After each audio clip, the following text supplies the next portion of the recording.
Abusia for aha a smart Ghana update so we news update we be akwa ba me dey adjoa champo ma Uncle Kofi Junior managing editor at the Insight newspapers ordina no ato COVID-19 as say agent ha ewiase afa na baby ana ne na ma nose mask se bobo ya no ne sa ne ma no na ordina no atum bi e no wo che say abai na ankasa no the council of elders say the advisors so just say empedinfo no mutu abai no fo no hwe ni kotreyem wo che bo se wo muti ankasa de se bi bibie ni ho no mo a ewo mo ye nyansade e se ye ka e ma ne boa wo man bibie no efiri mo no ba bibi a chese wo mo ka se ye de boa wo man hwe ni wo mu because wo hwe aman bi ete say Indonesia ne Somalia ne amaya hudo bebra wo mo try wo mo best test wo man ka se be yo mo own vaccine na Ghana de ne ye Africa de ne ye chese ye de ye da se yete ho ye twai sabro fo de be ba so na ye yusu bi e no so o da bi abai na nka sampenifo no mo ye adwuma no o mo moa no ebusuafo mi nkyere mu nko akire bebre yenkotie Kofi Junior mra ye ba me ni na eje ye tia ye beto aso. Only yesterday we buried my junior brother, and you see, for me, that's an eye opener. There's a gentleman who doesn't smoke, who doesn't take alcohol, who is very, very, very careful. He hardly moves. When he moves, he's going to church, or he's going to a Bible Society meeting, or he's going to the campus to lecture. Very private person, who took all the protocols so seriously, and so on. We buried him yesterday. And I am ashamed. I'm completely ashamed. A number of countries in Asia have managed to develop the COVID vaccine. A number of countries in Latin America have managed to develop the COVID vaccine. In fact, Cuba today is developing the cheapest vaccine in the world. I was listening to an interview again granted by a representative of Ghana Medical Association and somebody in the presidential team, and they were talking about how powerful Britain is likely to become and how we may become beholden to Britain because Britain has developed the cheapest vaccine. I said, the people, they are not even reading. You understand? They are sitting there advising government with empty heads. They don't even know that the cheapest vaccine has not been developed by Britain but by Cuba. You understand? So we are rushing to Britain for help, but indeed what you should do is be talking to Havana. Yeah. You understand? Which is not a colonial power, which is not an imperialist power, which is not going to use COVID vaccines to enslave you and so on. And these are the advisors we have. Well, what do we expect? You understand? But I was saying that some countries in Asia have managed to develop a vaccine. Some countries in Europe have managed to develop vaccines. Some countries in Latin America and so on. What is happening to Africa? Our scientists, who is going to wake them up from their sleep? Maybe they are not asleep. Maybe the resources which ought to be made available to them are simply not there. You understand? And I made the point that if there was only one bed available, and God forbid, Alhaji Dr. Mahmoud Bawumia gets COVID and is in a critical condition, and me, I get COVID and I'm in a critical condition, the nurses will choose him to occupy the only bed available. They will put him on the last ventilator. In fact, in some instances, they may even remove a ventilator from somebody and put it on him, and so on.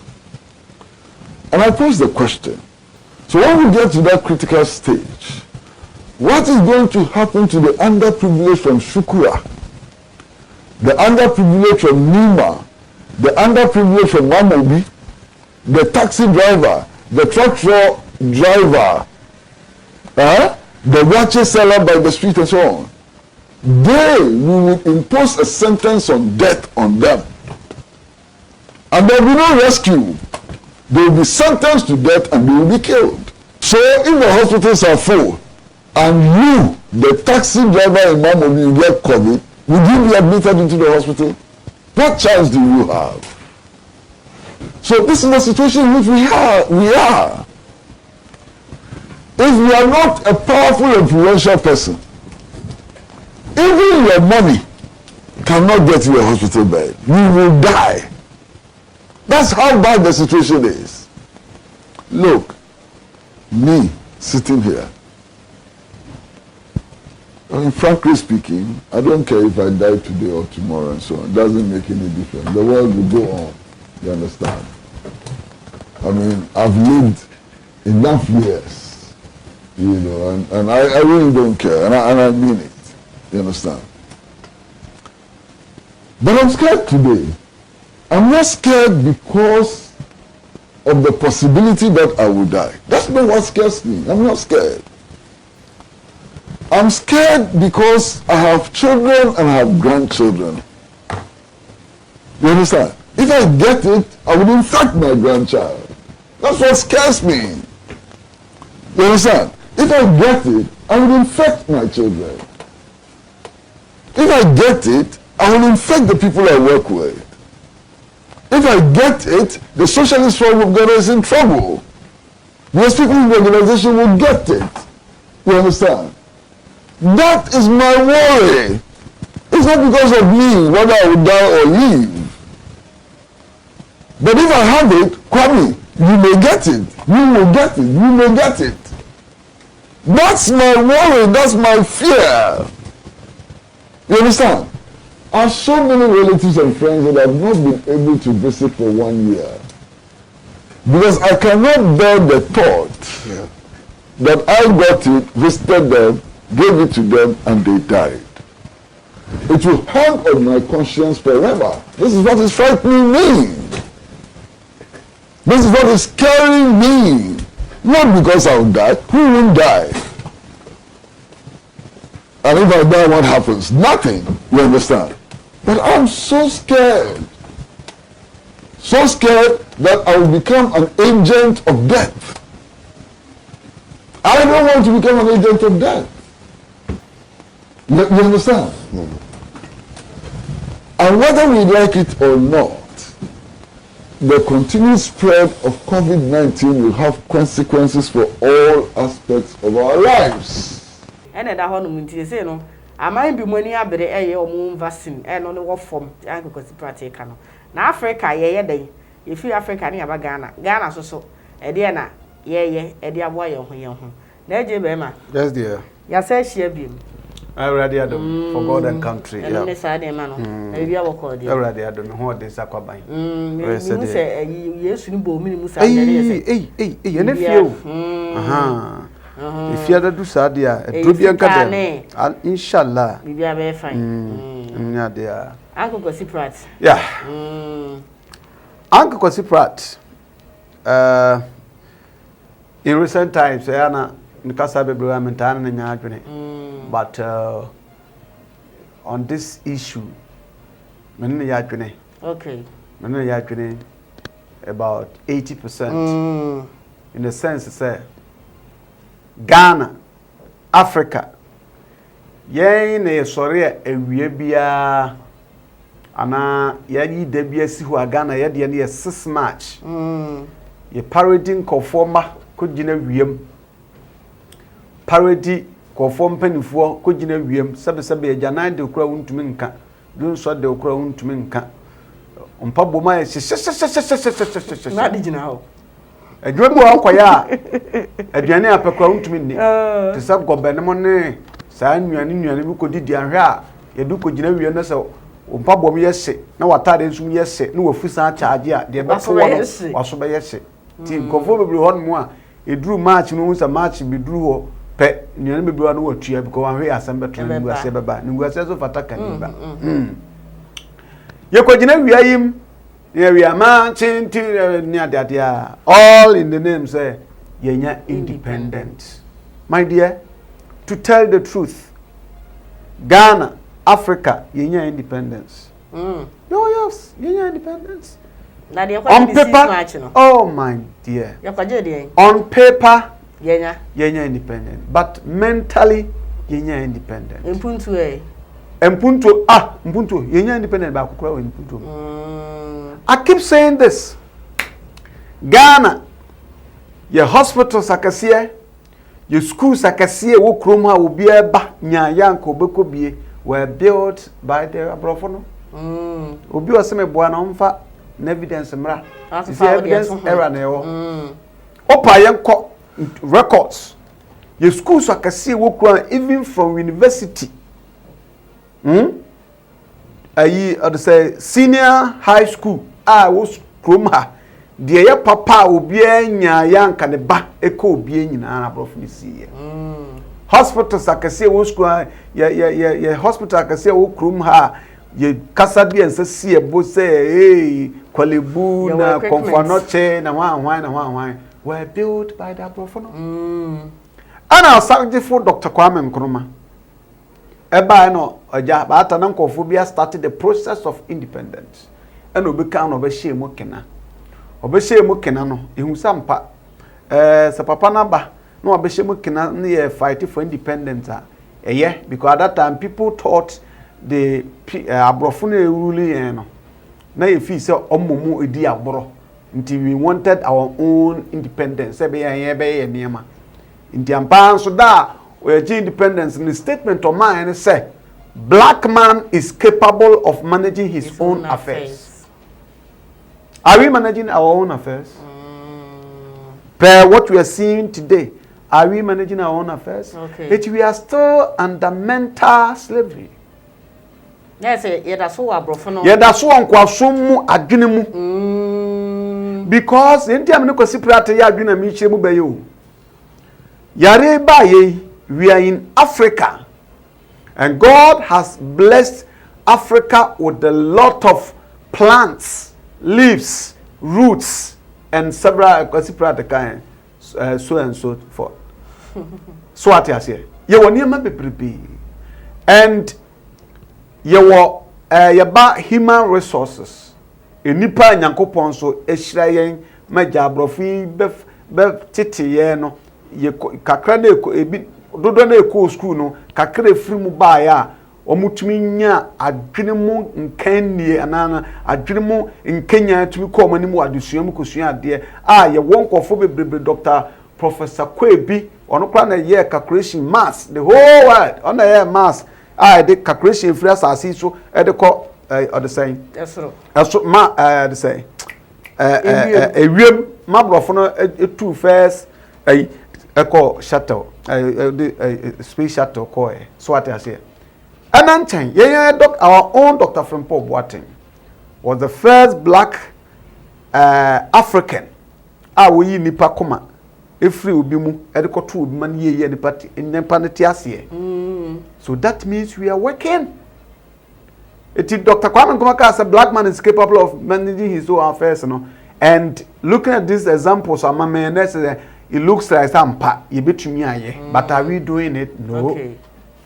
And he said to me, "I want near my dear BB and the plant." You got the professor a Safu Kantanka, so I can. Of course, a dear Safu Kantanka, that man need to be applauded. We need to hail him. Apostle. You see, you son Musa a debia sombo. What are we seeing? Okay. Okokana ubi ono wakotena legon akotena tech ono an kata ekura dura wontumi kura ntu kura nso so ye engineer obaka te ne say ade na apostle ye nde old invention wo na wo kura new invention. What have you done? Okay. Because they be ya me bu baby say aye bia braguo ne ho won faso chen timamu hunu de waye bia anye yi no oye chen de wonye bi da kura. Okay. It is also engineer na untumi make pen untumi nye boat not to cry. You are not engineer, we are engineer by book and so fanya okay. There's a book engineer. So what I say enti akwasi practical say advisors to president omo di na bro in fact nsam no kan say adwe bia nhede nim di asa no hye it's harsh of words but omo mwa no menene ya kene say adena muntu papa na fo say papa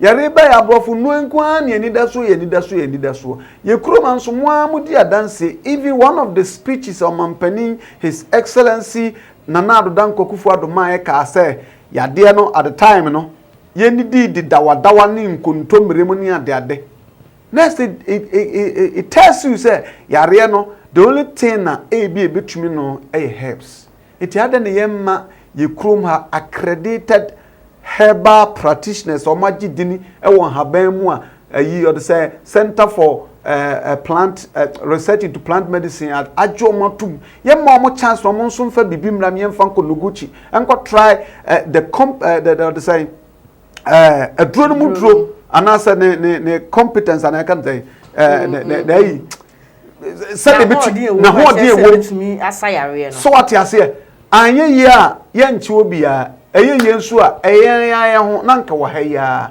because several countries and obi are planning the kromon so do betumi aye because ye wa ha emno na efrebo cheba broni fe no orthodox medicines efrebroni krom na eba ne weather and environment nyame de bo ne ba bi ono so aye ne hwehwemu akuduru no e bi ot New York en haban no kra wa he obekọ obenya haban so akọ Latin America no South America North America makope ntino they needed to do research emomo and struggle but ye de ayi osu abankasi ma chire ho anwura ho ayi Golden Jubilee House chire ho anwura ho that means ye pedura tekra ye benya biate ho kon haban na oda bibire eduro wom so why are we not giving our local herbal practitioners a chance and answer said the walk anka omuntunufu no ntie na who knows bi so no mutunufo and bi skra am suggested but ye kroma nso no sa herbal fo so bebre na nso adwombone ne adwemfinti ama dodo na nso no gidie wo mu na ye de ben afuo jama Mampani kra bi e trufu ko e bi on kan gidie wo mu so but once Mampani one of his speeches what me akase ye ni da wada no kontomni sa ne man that means what trust what faith e won haban mu nti wo se ye try jam ko si practical say ho de me ya dwene pa say me I don't want to believe say they are not helping him e bia no maka but sabe be kire wa adwen kire me ene ma me pa me mfa e wo ho because na Mampani ni e bia o maka no amfa okay ana say amon kan so a e ntumi nkire because they have not come out to say to confirm or to deny the Kosi Prat and for now there yen can say let's tackle the issue and leave the personalities out of it. Okay. You were in Haban Krum ha yeah between the big man into the Kosi Pratica. We shouldn't look at that from the way our normal attack persons being some issues with aggression but they all can't this time around if you really want to fight this COVID thing then we must show krum ha e kwan ya befa so a yesu betumi aboa ho yaje we ya Ghana ni ye Ghana ni fo ye nipa COVID ba hu se de ne mate first phase e ba ye ye hu amafo bebra o mu yije nro na omo chese na guy bi kra wo Ken University oye yibi a wo mo de no mo sinka Food and Drug Board for ehwehwem ni sa ne manema no eti wo hu ni se ede e pa na hye ho anti se obi ye adro wa ha ana obi try bibi e betumi asolve yare na mpanimfo no mfa wo muti anomfo madwene nje one abro edikan mekwaje asomasi Addo tumu a one na busuafo be yeye ntini ane meka sanye na sa abro fitai pa mekwaje tumu ya jitu by because one of the herbal mo ye no one ba ko bre findim sa ebra Kofi de ba ofuru sa Addo no a local manufacturer ema amo transport to amo export to be credit ko your friends the China money ade me refi Addo ni din ye hu ya safi do so Addo ko ensanye etitun sometimes abro because ba sa na ma sa Addo no be say agidi manipa no ye no people started granting them interviews and all that. So at the sometimes ya na ya abro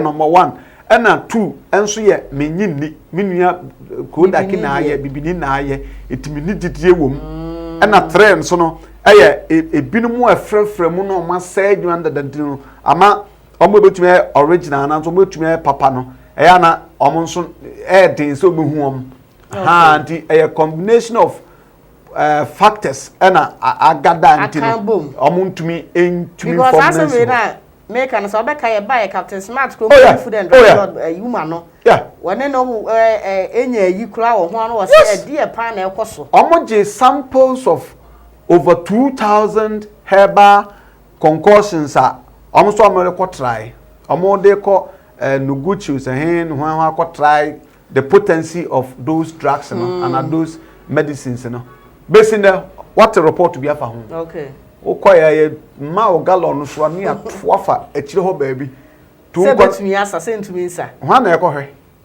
ye hwe na sa wo hu ni sa wo mo nko test kwa no mo ye nka simple ni ye hu eti se bi a wo de aduro no kwa no ma je esi wo ade a chance be fa ko ye ni krom ha na American lottery shi bae o da sani tumi koto forms of fele e de koma kwaku asumasi se kwaku asumasi wona oboa no de koma yen ana na aboa no de ko EMS ho ma post office ko post ma ye de atete so da sani tumi boa no e bia ni pa be 5 na ko hwie gu nsuo ba bia tumi somun mo ne ma nyina ne mu se mo ma bro chi sa no ye ne tia o opposite ti akwa America odi me kakraka no akase ni tiri no onti nipa bi sometimes so one show one ka say na one comport hu pa na kwakwa esa brofo bi say ye we live like crabs nkoto egu pan mu no ahwa na ya yampa ba ko the moment one starts o pie pero ne o ya so na o kwa ujimi no camera yin na da